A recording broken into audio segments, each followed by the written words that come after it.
The academy-wide lockdown klaxons screamed through the cafeteria just as Jennifer Martinez reached down to pick up the growling Corvax cub. Civilian down. Predator threat active. Senior Cadet Zillax's voice cracked across the training comm as his claws extended, plasma rifle charging. 3 seconds to lethal intervention. 2 seconds to... The human picked up the snarling infant. "Oh, someone's grumpy today," Jennifer cooed, settling the apex predator against her hip like she was holding a bag of groceries. Zillax froze mid-strike, his entire combat squad stuttering to a halt behind him. The cub, Instructor Kael'thas's offspring, armed with claws that could shred hull plating, was displaying full threat posture. Extended talons, bared fangs. The guttural warning growl that every species in the galaxy knew meant imminent violence. The human was smiling at it. "Sir, the human's in direct contact with the hostile." His second barked. "Permission to extract." "Negative, negative." Combat Instructor Vexia's panicked override came through. "That's Kael'thas's cub. Do not fire." Jennifer shifted the growling predator to her other hip, completely oblivious to the 17 weapons trained on the situation. "You hungry, sweetie?" "Yeah, I bet you are. Nobody fed you lunch, did they?" The cub's growl intensified, claws flexing against the human's uniform. Standard Corvax juvenile threat escalation, 30 seconds from growl to strike. Every cadet in the academy learned that first week. "Someone get Kael'thas now." Vexia was sprinting toward the cafeteria, her own claws out. "Human civilian, please remain calm and do not... Oh, you need a snack right now, don't you?" Jennifer was already walking toward the serving line, deadly infant tucked casually under one arm. "I've got some of that protein paste you guys like. The blue stuff." Zillax's training manual had 47 chapters on predator-cub aggression protocols. None of them covered human ignores threat display and offers food. "Ma'am," he forced his voice steady, "that infant is displaying lethal intent. Please set it down slowly and..." "Lethal intent?" Jennifer laughed, actually laughed, while holding a creature that killed its first prey at 6 weeks old. "Honey, I've got 3 kids at home. I know hangry when I see it." The cub's growl hitched, confusion flickering across its juvenile features. "Martinez!" Instructor Vexia burst through the cafeteria entrance. "Step away from the cub immediately. It's in full threat mode." Jennifer glanced up from rummaging through the cold storage. "This little guy? He's fine. Just needs some food and a nap. Trust me, I've seen worse tantrums at the grocery store." She pulled out a container of protein supplement, and Zillax watched his entire understanding of predator behavior collapse as the aggressive cub's growl softened into something almost curious. "See?" Jennifer opened the container with her free hand. "Easy." The cub's claws dug deeper into Jennifer's shoulder, piercing fabric. Threat escalation, stage 2. Zillax's finger tightened on the trigger. "Ow, okay, gentle," Jennifer said mildly, like she'd bumped her elbow. She adjusted her grip without even looking concerned. "No scratching, buddy. We'll use nice paws." "Nice paws," Zillax heard himself repeat blankly. The cub bared its full dental array, 72 serrated teeth designed to tear through reinforced combat armor. Its ear slits flattened back, the universal predator signal for imminent attack. Every instinct Zillax had screamed that the human had seconds left to live. Jennifer dipped her finger in the protein paste and offered it to the cub. "Here, try this." The lunch shift made it fresh. "Martinez, put the cub down." Vexia was 10 meters away, not daring to close the distance. "It's going to strike." "He's not going to strike, he's hungry." Jennifer wiped a bit of paste on the cub's snout. Aren't you, Grumpy Pants? The cub snapped at her hand. 17 cadets gasped in unison. Jennifer pulled her hand back with reflexes that shouldn't exist in a civilian cafeteria manager, then booped the cub's nose. No biting. We talked about this.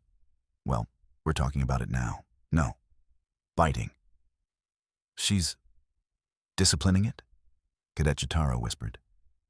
During active threat display? Vexia to command. The instructor's voice shook. We have a code violet in the main cafeteria. Human civilian has made physical contact with aggressive Korvax juvenile, requesting immediate... Oh, for heaven's sake. Jennifer was now bouncing the cub gently, like it was a fussy toddler instead of a Class 5 predator. You all act like you've never seen a cranky kid before. What do you usually do when he gets like this?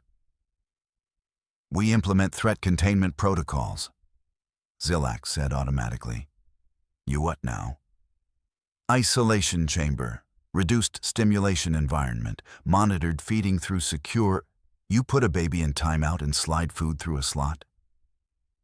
Jennifer's expression could have flash-frozen a star. No wonder he's upset. The cub's growling had developed a confused undertone. Its claws retracted slightly, then extended again, like it wasn't sure what protocol to follow when its threat display was being completely ignored. Ma'am, that's not a baby. That's an apex predator infant with documented aggression. Vexia tried. It's a baby who missed lunch and nobody's cuddling him. Jennifer scooped another finger of protein paste, and this time the cub's jaw snapped shut around it instead of her hand. See? Hungry. Like I said. This is impossible, Zillax muttered. His combat computer was registering the cub's biosigns, elevated stress hormones, aggressive pheromones, accelerated heart rate. Everything indicated imminent violence, except the cub was now eating from Jennifer's hand. Command, do we have authorization for extraction? Vexia was practically begging into her comm. Negative, came the strained reply. Senior Admiral, Cordon wants eyes-on assessment before we risk instructor's offspring. Hold position. It's literally eating from her hand during active threat display. I can hear you, you know, Jennifer said, offering the cub another fingerful. And he's not threatening anything. You've just got him all worked up with your isolation chambers and your protocols. He's a baby. Babies need comfort, not containment. The cub's purring started so quietly that Zillax thought his audio receptors were malfunctioning. Korvax juveniles didn't purr during aggression cycles. They didn't purr at all until they bonded with their combat instructor at 6 months old. This cub was 3 months old, and it was purring in a human's arms. What's his name? Jennifer asked, wiping paste off the cub's muzzle. Designation KX7739, Vexia said faintly. His name, not his serial number. That is his name. Jennifer looked up, and Zillax felt genuine fear at the expression on the human's face. You don't name your babies? They earn names upon completion of first kill certification. Oh, we're going to have a talk, Jennifer said, her voice dropping to something dangerous. A long talk? But first, this little guy needs a proper meal and a nap. The cub's head drooped against her shoulder, aggression displays forgotten. Zillax lowered his weapon, because clearly the universe had stopped making sense anyway. By the time senior behavioral specialist Relia arrived with her team of predator psychology experts, the cub was asleep on Jennifer's shoulder. That's not possible. Riley's datapad slipped from her claws. Juveniles don't enter rest cycles during threat scenarios. Their biology won't allow. Shh. Jennifer adjusted the sleeping cub without waking it. Inside voices. He just fell asleep. Zilax watched a specialist with 40 years of predator behavioral research freeze like a first-week cadet. "Ma'am, I need to take bio readings." "You need to let him sleep," Jennifer whispered firmly. "Poor thing's exhausted. When's the last time he had a proper nap?" "Nap?" Rilia repeated the word like it was from an alien language. Korvax juveniles have scheduled rest periods in controlled environments every 8 hours. Scheduled? He's a baby, not a shuttle departure. Jennifer was now swaying gently, one hand supporting the cub's head.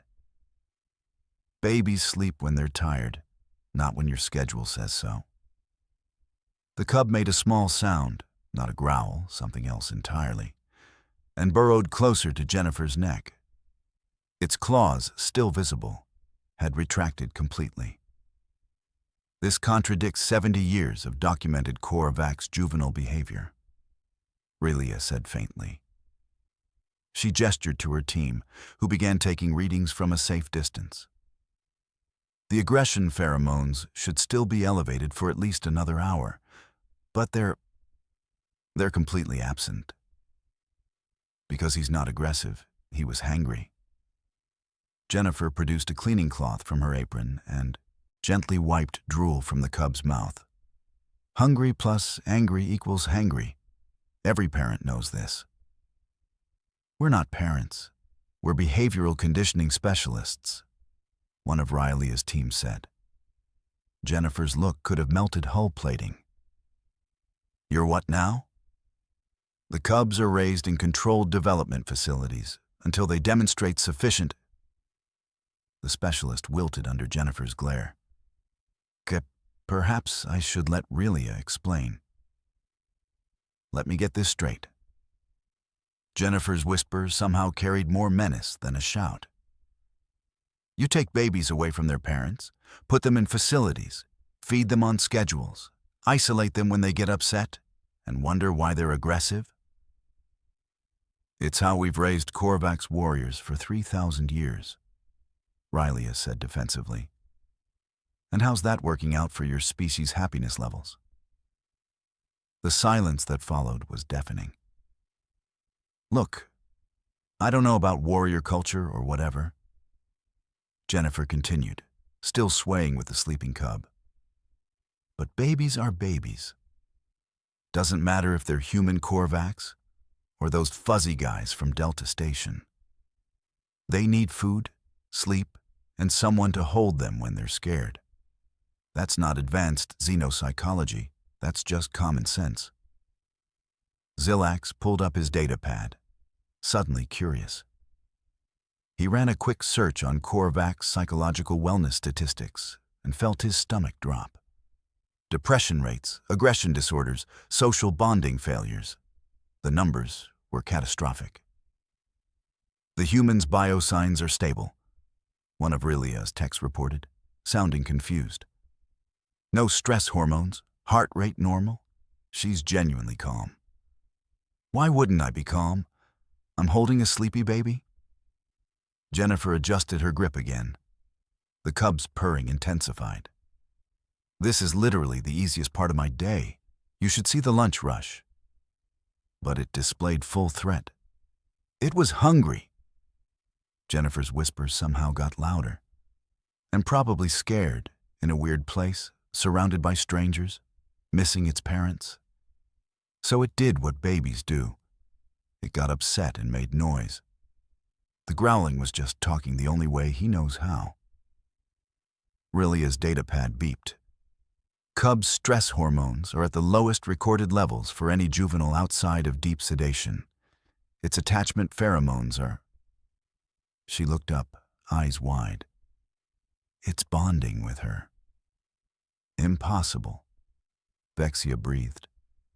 "Bonding doesn't occur until after first kill certification, at 6 months minimum. Maybe because you wait until they're half feral from your conditioning before you let anyone actually cuddle them." Jennifer shifted her weight. "Do Korvax parents even hold their babies?" "During feeding cycles? Under supervision? Oh my God." Jennifer looked genuinely horrified. You people need serious help. Where are this little guy's actual parents? Instructor Cael'thas is in advanced combat training. Zilak started. Someone get him, now. Jennifer's tone left no room for argument. His baby needs him. The cub is currently bonding with you. Relia said carefully. Removing it could cause psychological trauma. Then his dad better get comfortable with me explaining a few things about childcare. Jennifer pulled out a chair one-handed and sat down, still cradling the sleeping predator. Because this whole system you've got here, it's messed up and we're fixing it. Starting now. The apex predator cub snored softly against her shoulder. Zilax holstered his weapon and sat down too. He had a feeling their entire approach to raising warriors was about to be completely dismantled by a cafeteria manager. Instructor Cael'thas burst through the cafeteria entrance at full combat sprint, claws extended, emergency override authorization flashing on his badge. Where's my... He stopped dead. His offspring, his aggressive, barely manageable, protocol-resistant offspring, was drooling contentedly on a human's shoulder, purring like Cael'thas had never heard before. What did you do to him? Cael'thas's voice came out strangled. Gave him lunch and let him take a nap. Jennifer didn't even look up. You're the dad? We need to talk about your childcare arrangements. My childcare? Cael'thas had led strike teams through hostile territory. He'd trained 3 generations of Academy warriors. He'd never been scared of a conversation before. The conditioning facility reports he's been highly resistant to protocols. Because he's a baby, not a protocol.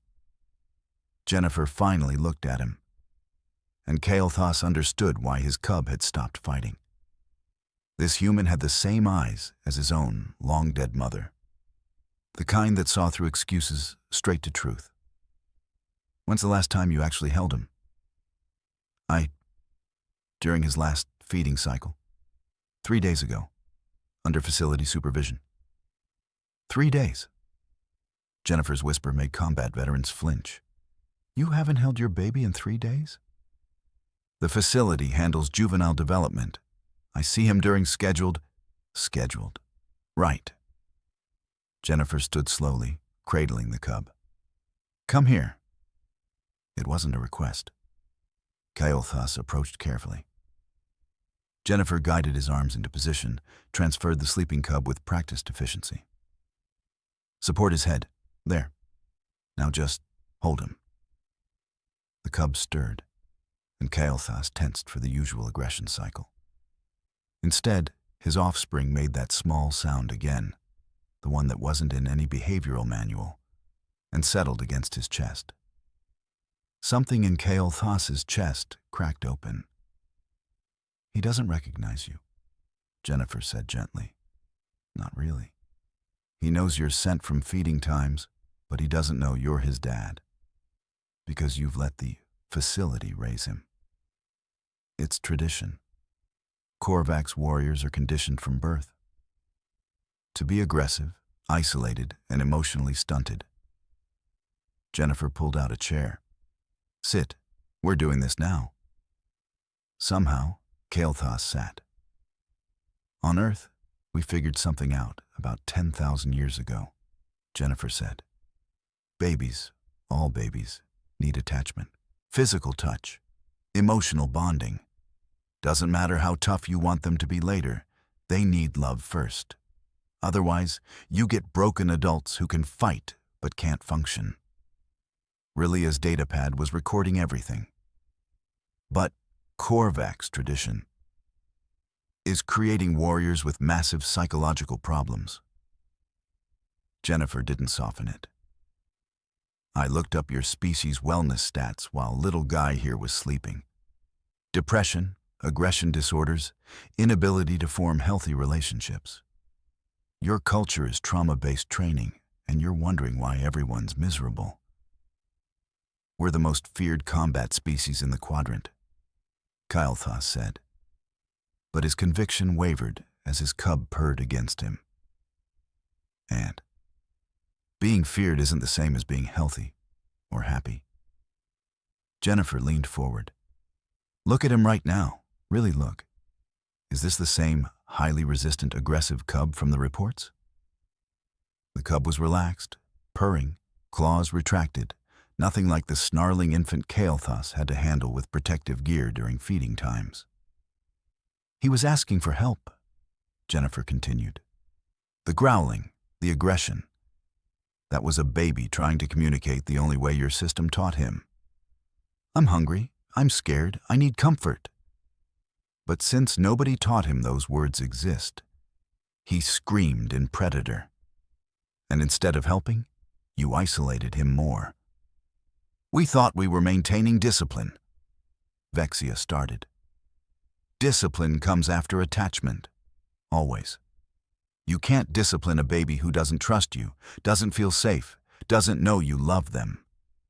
Jennifer pulled out her data pad. Here, this is my daughter at 2 years old, mid-tantrum because I wouldn't let her eat dirt. The image showed a small human absolutely losing her mind, face red, clearly screaming. What did you do? Zillax asked. Isolation protocol?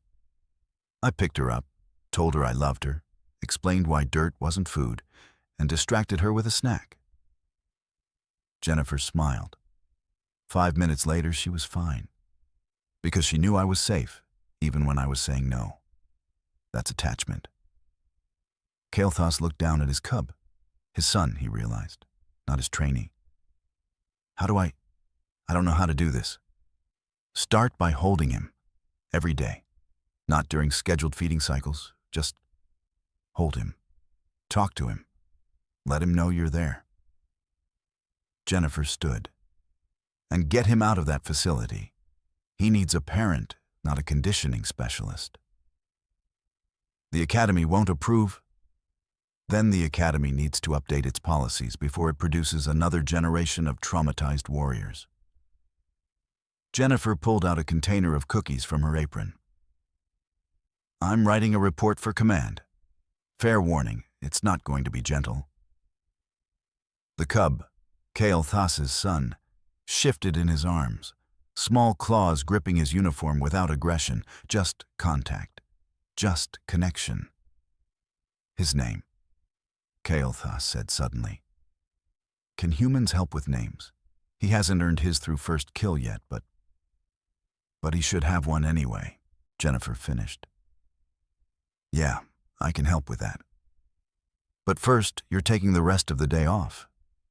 Go somewhere quiet with him, just be his dad. Relia was frantically taking notes.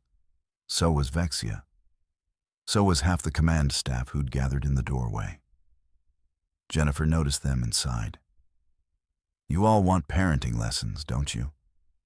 17 hands raised. Fine, but first someone's covering the dinner shift. She looked at Zillax. You know how to work a serving line? The senior combat cadet nodded dumbly. Good.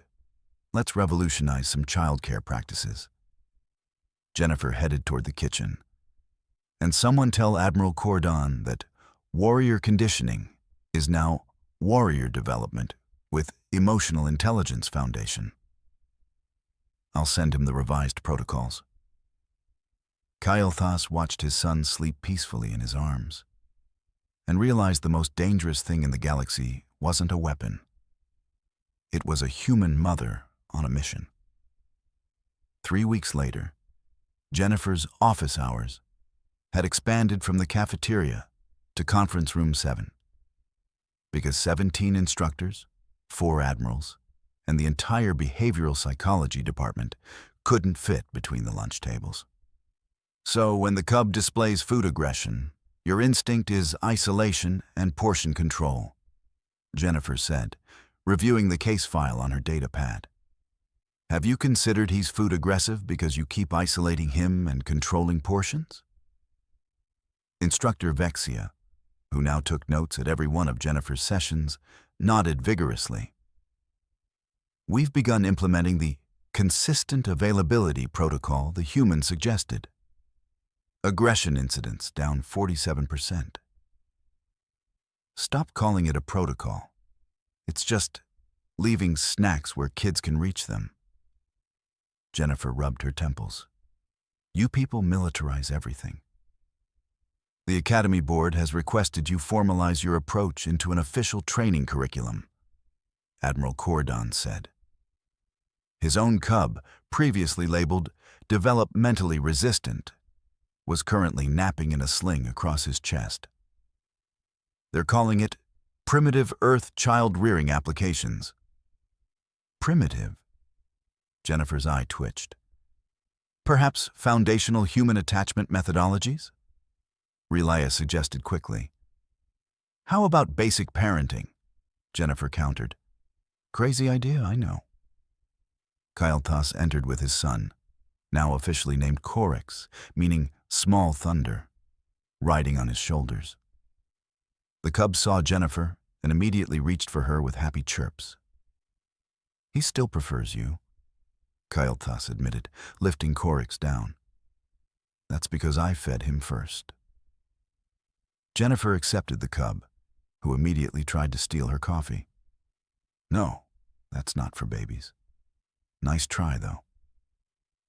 Coryx's disappointed growl was nothing like his aggressive displays from 3 weeks ago. This was just commentary. The linguistic development alone is remarkable, Relia said, recording everything. He's differentiating emotional vocalizations months ahead of schedule. It's called communication. It happens when you actually talk to babies instead of at them. Jennifer produced a protein bar from her ever-present apron. Here, buddy, your snack, not mine. Jennifer, we need to discuss compensation, Admiral Cordon said. Your consultation work has exceeded your cafeteria duties. I'm not quitting the cafeteria. I like cooking. Jennifer balanced Coryx on her hip while reviewing another case file. Besides, if I leave, who's going to make sure you all actually eat vegetables? The human has a point, Zilax said from the doorway. He'd become Jennifer's unofficial assistant after the first week. Command Deck started ordering pizza 3 times a day. See? I'm a nutritional necessity. Jennifer handed the file back to Vexia. That cub needs more socialization, not more training time. Set up playdates with other cubs. Let them be kids. Playdates, Vexia repeated, adding it to her exponentially growing notes file. Speaking of which, I need to leave early today. My daughter has a recital. Jennifer started gathering her things. You have offspring? Cael'thas blinked. Here? 3, back on Earth. Video call in an hour. Jennifer checked her comm. Emma's doing a violin solo. Charlotte has a science project due, and Mia's in her terrible twos, so my husband's probably hiding in the garage. Every predator species in the room went still. Terrible. Twos? Relia asked carefully. Oh yeah. That stage where they learn the word no and use it for everything takes about a year to get through. Jennifer noticed their expressions. What? Human juveniles have an entire developmental phase characterized by opposition and aggression. Admiral Cordon looked like he was recalculating Earth's threat assessment. And you just survive it? Well, yeah. They're 2. They're learning boundaries. Jennifer laughed. You should see 3-year-olds. They're tiny drunk philosophers who cry about their sandwich being cut wrong. Zilax was typing frantically. Humans successfully parent through multiple aggression phases without isolation protocols? We call it childhood, but sure. Jennifer transferred Coryx back to Cael'thas. Anyway, I'll be back tomorrow. The dinner menu's already prepped. Try not to burn anything. She paused at the door. Oh, and I made extra desserts. They're in the cold storage, bottom shelf. Someone make sure the night shift cadets get some.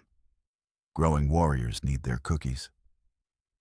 Jennifer left 17 apex predators frantically recalculating everything they thought they knew about child development.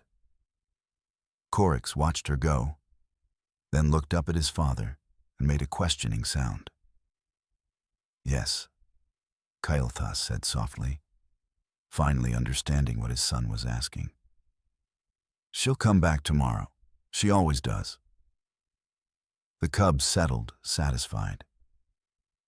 In the cafeteria, human parenting had casually dismantled 3,000 years of warrior tradition. And Jennifer Martinez still had dinner prep to finish.